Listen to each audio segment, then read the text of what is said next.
Oui,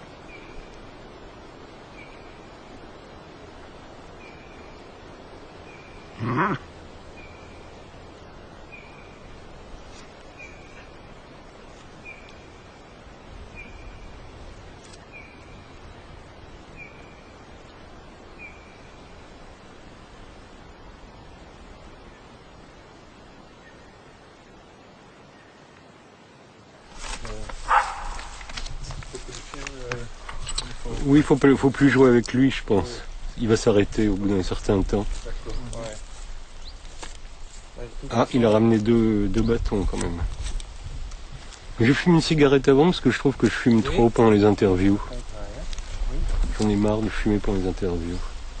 Vous voulez fumer maintenant? Oui. D'accord. Mais... Vous voulez pas que ça soit fumé? Non, je trouve que je fume trop dans les interviews. Ok. Je me cache. Non, mais je regarde la caméra.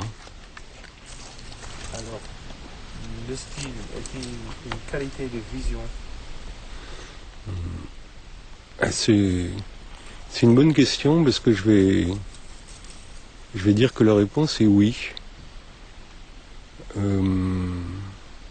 La phrase la plus célèbre, enfin en France, sur le style, c'est celle de Buffon. Le style, c'est l'homme.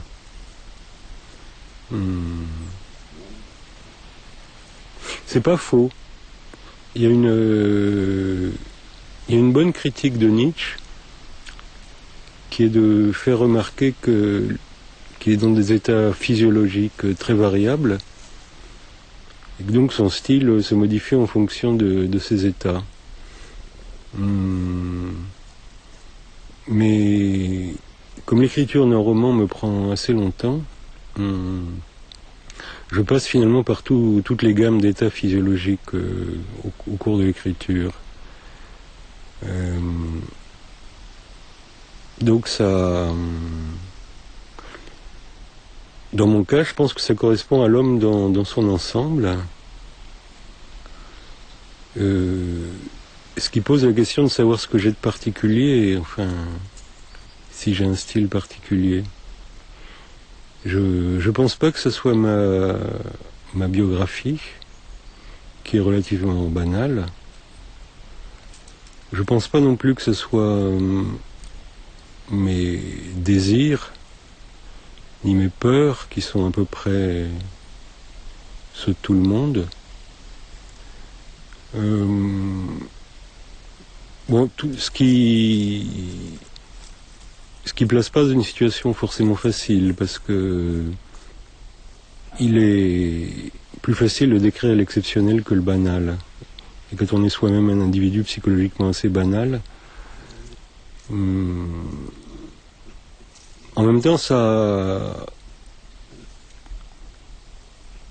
peut assurer une plus grande réussite.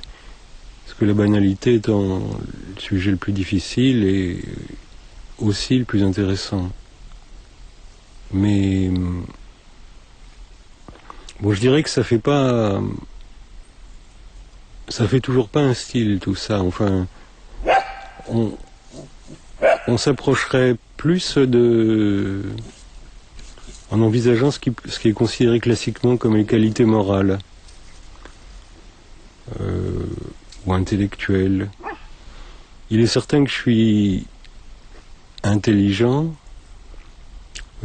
plus intelligent que la moyenne, sans être d'une intelligence exceptionnelle malgré tout, et ce qui produit probablement une tendance à la généralisation parfois. Il est certain aussi que je suis plutôt plus honnête que la moyenne.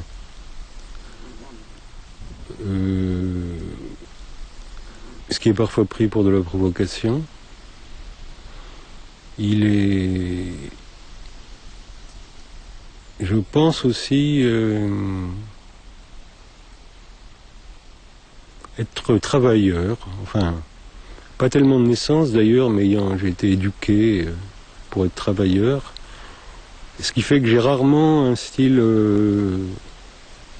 relâché. Mais certainement, ce que j'ai de plus caractéristique, c'est une c'est une manière de voir le monde.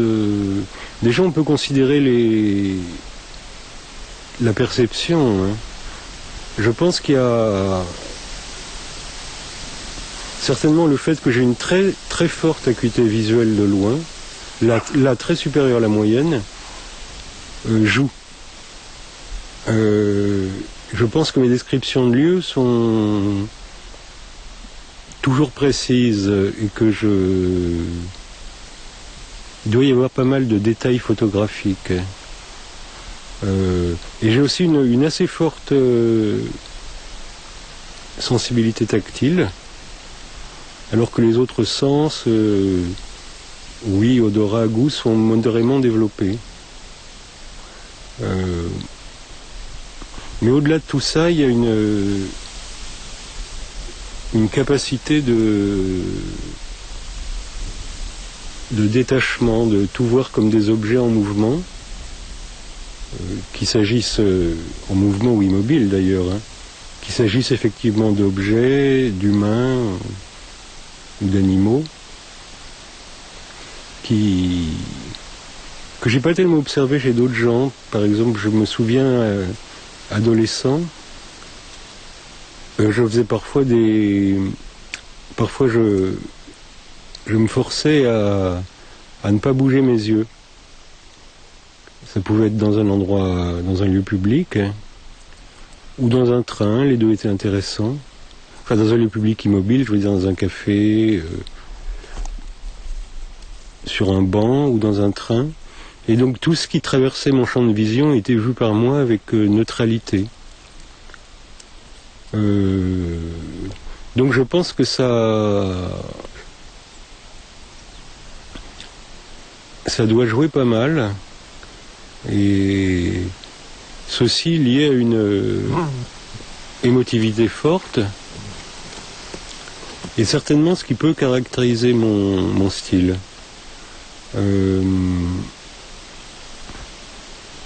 J'aurais tendance à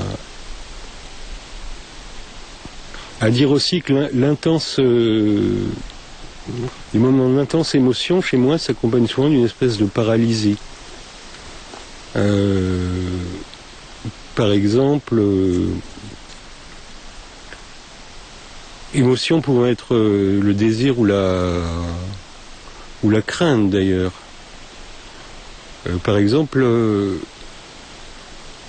en cas de désir sexuel fort, je suis littéralement paralysé. Enfant aussi, je faisais souvent des rêves où au milieu de la traversée d'une rue, je ne pouvais plus bouger et je voyais les voitures s'approcher pour m'écraser. Donc ça fait tout ça pour conséquence que j'ai probablement pas un style hystérique. Je veux dire par là que les moments d'extraordinaire tension émotionnelle dans mes livres s'accompagnent pas d'une accélération des phrases ni d'une surponctuation, mais au contraire d'un ralentissement confinant à l'immobilité. Donc bon, mais j'ai peut-être conclure en disant que vraiment les aspects les plus importants qui expliquent mon écriture sont ni biographiques, ni psychologiques au sens émotionnel du terme, mais sont vraiment des